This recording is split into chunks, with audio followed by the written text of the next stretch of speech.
The following is a local resident producer's program. The program content is the sole responsibility of the producer and does not necessarily reflect the views or policies of CATV2, Oshkosh Community Media Services, the City of Oshkosh, or Time Warner Cable.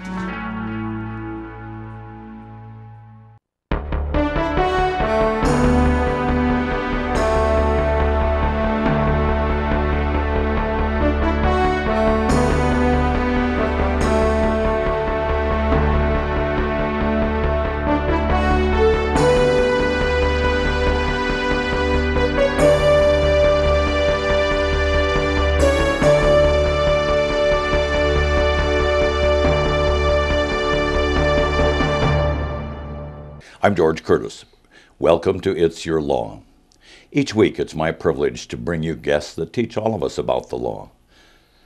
How it's made, how it's supposed to work, how it sometimes works, usually doesn't work, how we can try to fix it. The law is created for many reasons to make our society work a little more safely, a little smoother, a little less expensively, if you can believe that.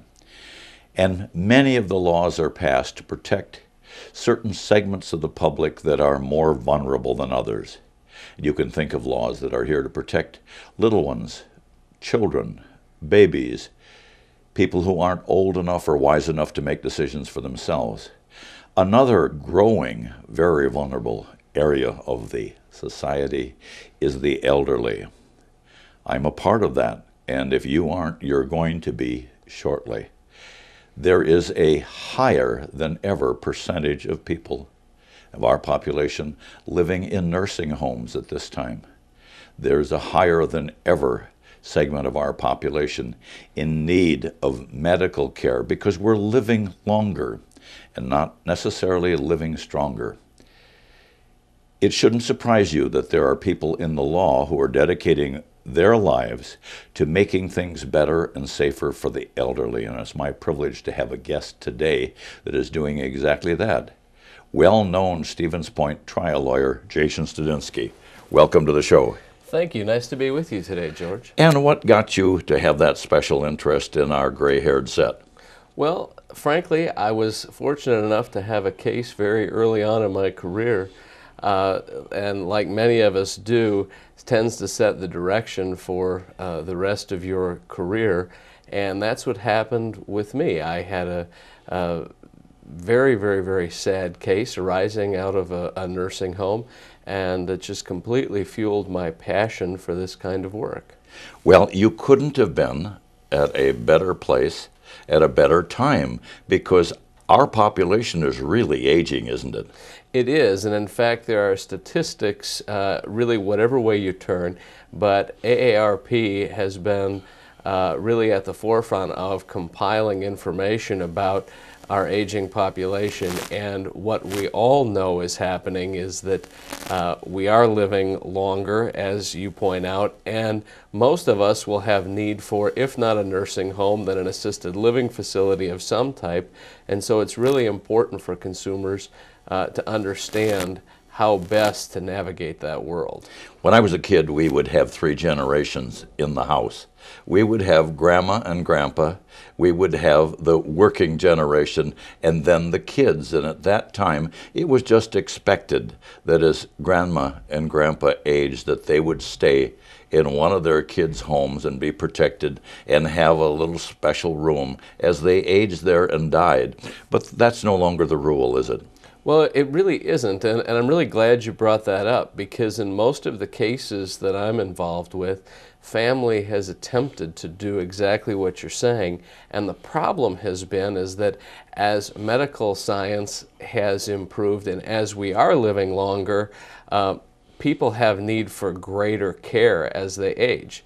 It used to be, in the generation that you're talking about, it used to be that perhaps a heart attack or something would take the life of a senior, and now with such great advances in medications and medical treatment, folks are living longer and they have need for care that family members just can't administer at home.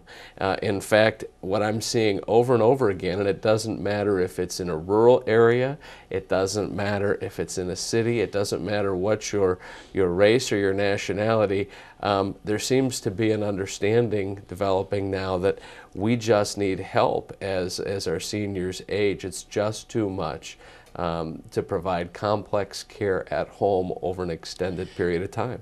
It's more accepted socially, too, that we put mom and dad in a home that can do a better job, and I'm not sure all of the reasons, but one of the reasons is the economy in the past 25 years mean both parents are working. So mom isn't home there to watch grandma and grandpa may need some specialized care that can't be provided by mom anyway. What are the options when we are looking for a spot for mom and dad? And of course, I want to know what it's going to cost.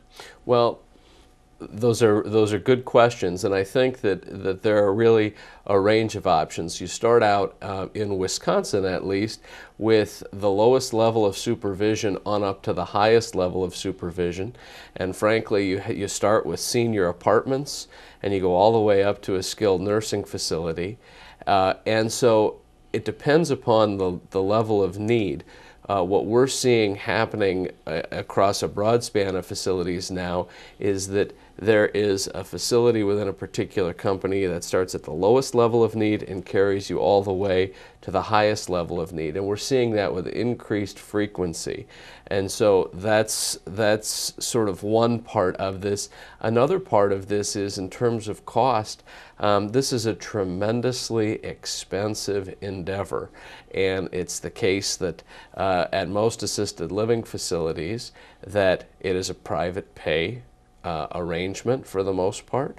Sometimes that can vary. As you get into nursing homes, you get into Medicare, Medicaid, that type of thing, in addition to private pay patients. So what I can say is that there are statistics which show that upwards of 90% of the healthcare dollars that we consume are consumed in the last 2 years of our lives.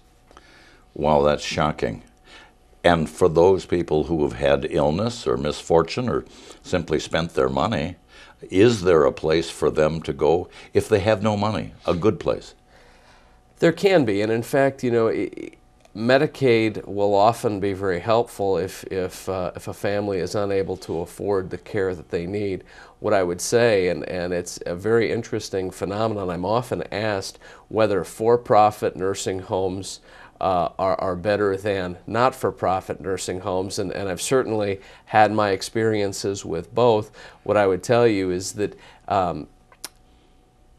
that's a tricky question. I think there are some great facilities on both sides of the ledger, and what I would tell you is that we've seen great care administered by some of the smaller, more community-based nursing homes that are not for profit. But that's just a general rule.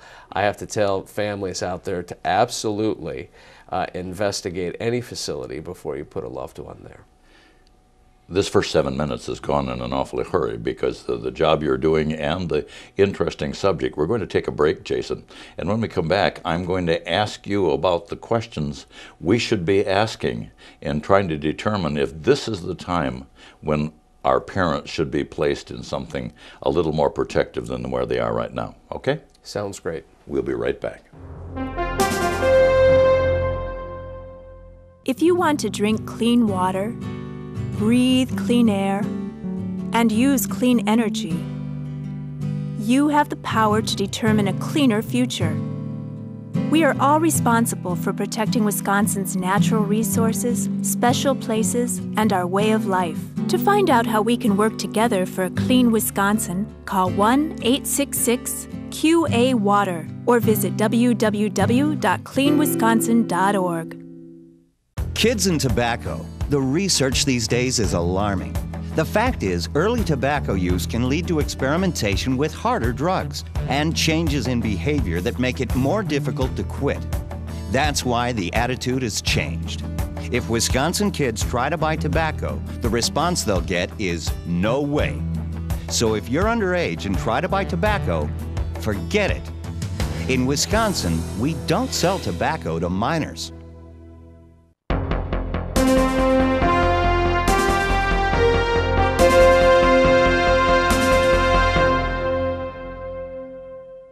Welcome back to It's Your Law. I'm George Curtis and attorney Jason Studinski from Stevens Point, and I are talking about the elderly, and it's a subject that's right looking us in the face, if not now, certainly tomorrow.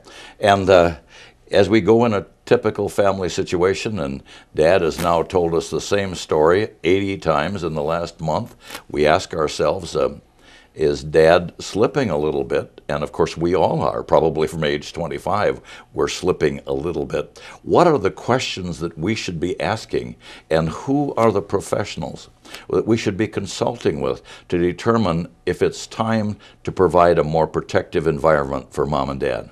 Well, there are a couple of things. One, you have to trust, as a family member, you really have to trust your gut instinct. And so I think it's important to have a good relationship with your parents' family doctor. I think that as a child or as a friend, you should go to an appointment or two with Mom or Dad.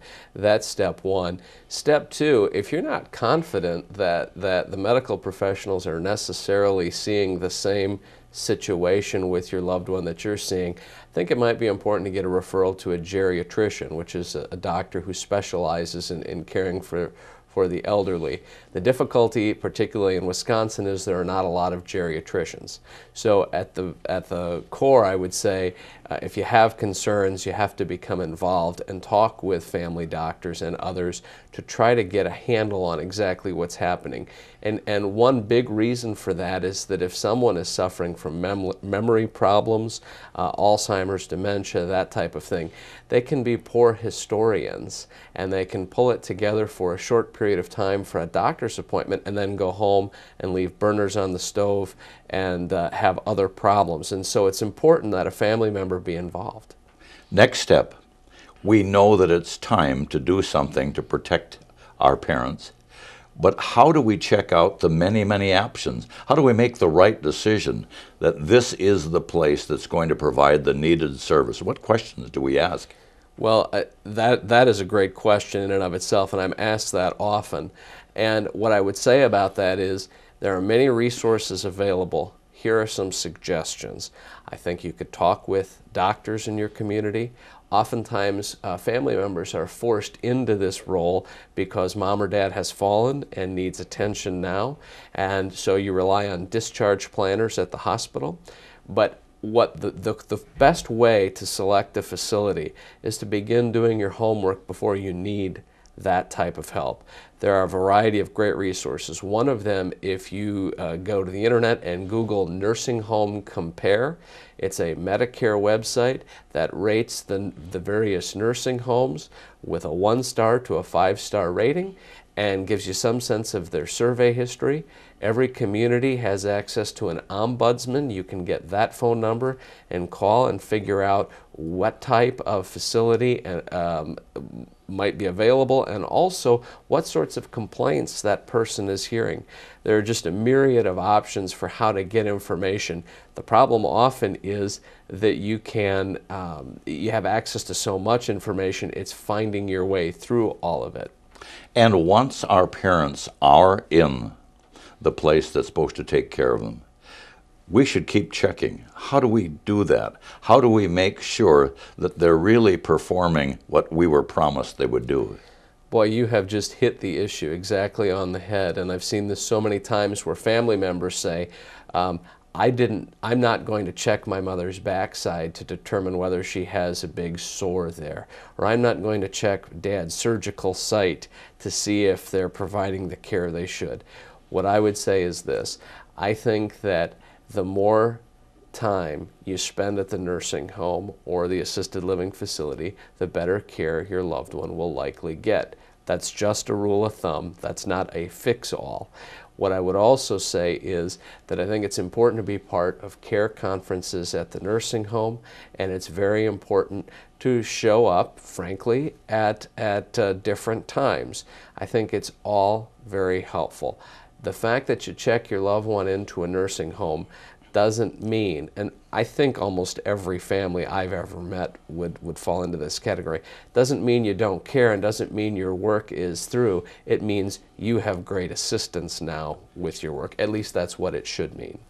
I've had parents in nursing homes, and I can say that they've been excellent nursing homes, but it was interesting to me if I would visit them at a scheduled time or during the daytime when they were fully staffed with lots of bustling young ladies taking care of them, turning on the TV and asking them if they want their pillow shifted was one thing. But popping in at 2 a.m.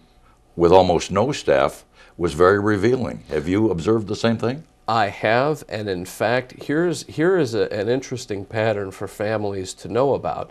We've found that most events or most negative things that where we've been involved have occurred at night, on the weekend, on a holiday, and that is frankly because most of the cases that we're involved with involve understaffing, failure to train staff, or failure to supervise staff. And those three issues come up over and over and over again in these cases, and they are most difficult at the times I mentioned. Hold that thought. We're going to take another break, and when we come back, I'm going to ask you about the things that go wrong in nursing in assisted living places and what we can do about them. And that's exactly the profession you're in, isn't it? It is. We'll be right back.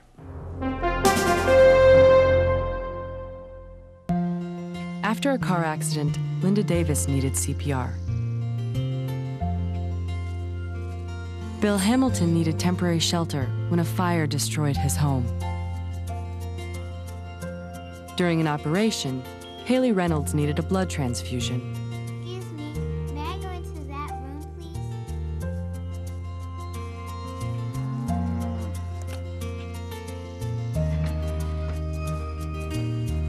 Next year, revenue growth again will be a focus. Top priority.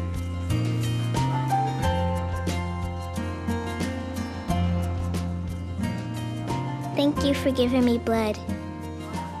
Thank you for giving me shelter. Thank you for saving my life.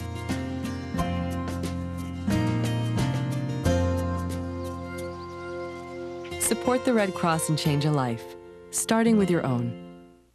He covered over 5,000 miles, averaging about 100 miles per day. Manson says he wants to thank all who donated to his cause and wants to remind us that even though his journey is over, it must continue. Tom and Harriet Banks. Every year, 1 million families face losing their homes to foreclosure. Because they don't know what to do, they do nothing. If you're in danger of losing your home, call us, because nothing is worse than doing nothing.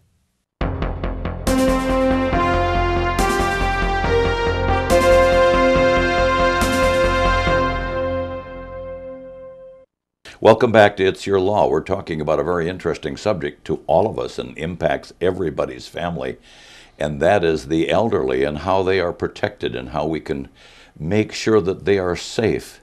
And the gentleman who is my guest today is an attorney from Stevens Point who's made it his life's work. In fact, he's written a very interesting pamphlet on how to keep your loved ones safe in a Wisconsin nursing home, and I've read it twice. I'm going to read it again, and I'm going to keep it. You're not getting it back, Jason. But one of the things we do is, unfortunately, after the accident has happened, after there's a death or an injury, lawyers are called into play again because there are damages and there are legal rights and there may be a tort case. And that's something you emphasize a great deal. What are the things that do go wrong, and when can a lawyer help? Well, hopefully a lawyer can help before anything goes wrong. We've made it our business to be involved in prevention of these horrible things that can go on, and that's why we wrote this book, was just to make sure that we're giving the public good, understandable information about how to prevent nursing home abuse and neglect. But that is not foolproof, and oftentimes abuse and neglect occurs anyway. So when folks should contact a lawyer is as soon as they suspect that there is a problem. One very clear example is if your loved one was coherent and seemed to be doing fine the day before, and they are listless and withdrawn and not seeming themselves the next day, it might be a time to investigate further. You might not have to contact a lawyer yet, but it may be a time to investigate further. Oftentimes, families are connecting the dots as they go, and what they see is that what they're being told by staff versus what they see with their loved one is just not adding up. Some of the incidents that have been called to our attention is falls. All of a sudden, Fred can't get out of bed, and it turns out he has a fracture. Another would be pressure sores. Another one is the example you just have given, incoherence. You talk to him one day, and then the next day he's not making any sense, and you wonder, did he have a stroke? Or has he been given too much medicine or the wrong medicine? What are some of the other things that we should be looking for? Well, one type of case that we've probably dealt with over and over again, which would shock people, is the concept of elopement. And it's not going away to Vegas and getting married. It is the concept that somebody leaves a facility unsupervised and is out in the world where they can be harmed. And these are usually residents of assisted living facilities or nursing homes who are very vulnerable, and they get outside the door and they are suddenly in a dangerous world, and that is a real serious problem. So in addition to the things you've mentioned, that's another type of harm that we frequently see. I am concerned about some of the legislation that's going on in our state today, and you correct me if I'm wrong. I haven't been following it exactly, but it believed that there was legislation that was passed recently that inhibits our ability, when we have a case protecting a vulnerable individual in a nursing home, to actually prove what happened, because the reports that the people in the nursing home are required to make are not available to the district attorney in case there's a death or a serious injury, or they're not available to civil counsel who are representing the family when mom has been dropped apparently, but there's no proof because it happened at 2 a.m. and the only person there is an employee of the nursing home who can't be compelled to testify. Am I right about that? I think you're partially right, and I think that there is, and some of this is yet to be determined. I think what the legislation does, and there's been a myriad of very bad legislation in terms of protecting senior citizens that have come down in calendar year 2011. But in any event, it is the case now that incident reports, which is to say the report that a nursing home does after there's been an event, which could be a fall, it could be an elopement, it could be a sexual assault in a nursing home, it could be any number of things. That incident report is no longer discoverable. And one of the things that all of us are struggling with is, if they put the word incident report on it, is the whole file now not discoverable? And to be fair about this, this just gives the nursing home industry extra protection that it frankly didn't need. What every family is trying to do is figure out what honestly did happen in the facility, nothing more, nothing less. And all this piece of legislation does is shields wrongdoers from accountability. Now, some of that legislation is already passed. It has. Is there more of it pending?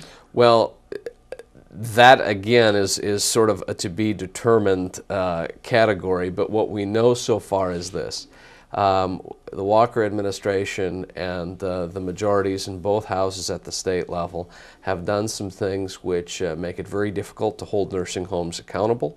One of them is they've capped damages on pain and suffering. Another one is that they have capped damages, have capped punitive damages. So, for example, if your loved one is sexually assaulted in a nursing home and the nursing home should be punished for it, the state legislature has capped how accountable a jury could find them.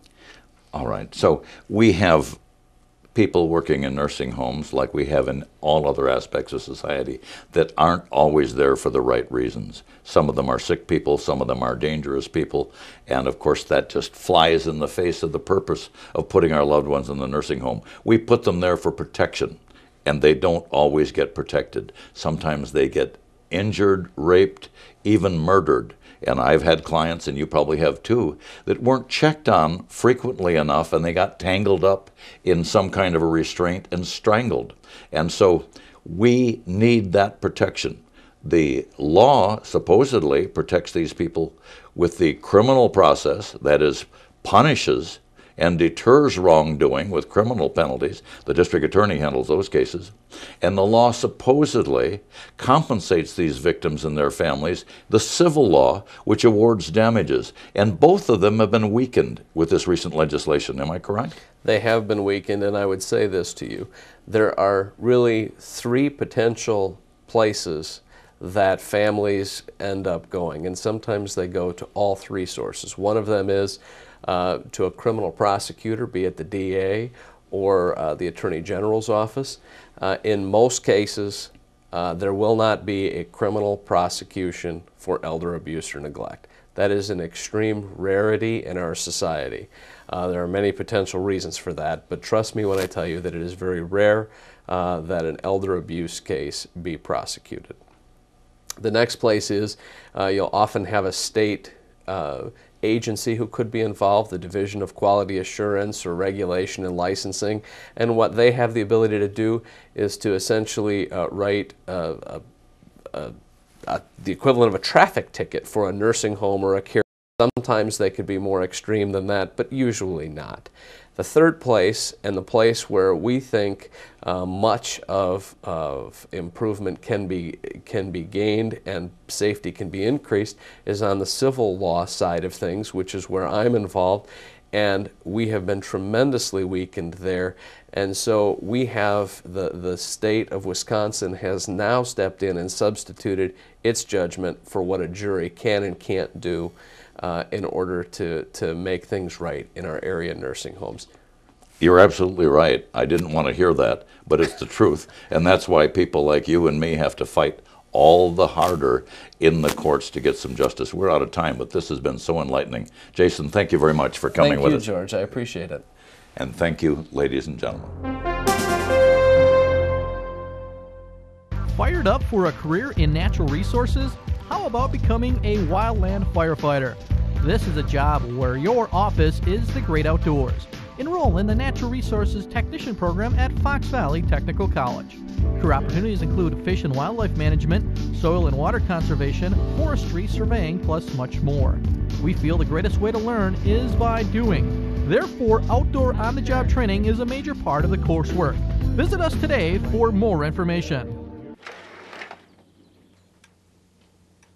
Hey, son. So, you're turning 13, becoming a man. Your hormones are surging, starting to notice the girls. You know, maybe your body's doing some funny things. So, you want to talk? Or we could talk about drugs. Yeah, let's talk about drugs.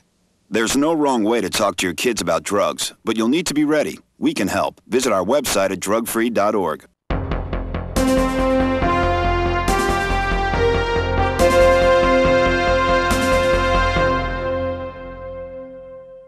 There you have it. In spite of what the legislature has recently done under Walker Law, the threat of a lawsuit to get compensation if some harm does befall your loved ones is the best protection you have, that you can sleep at night knowing someone is taking care of mom or dad. That doesn't absolve you of your responsibility to check in, visit, ask questions, and find out, are they really being cared for? It's still partly your responsibility. I'm George Curtis, and that's my opinion.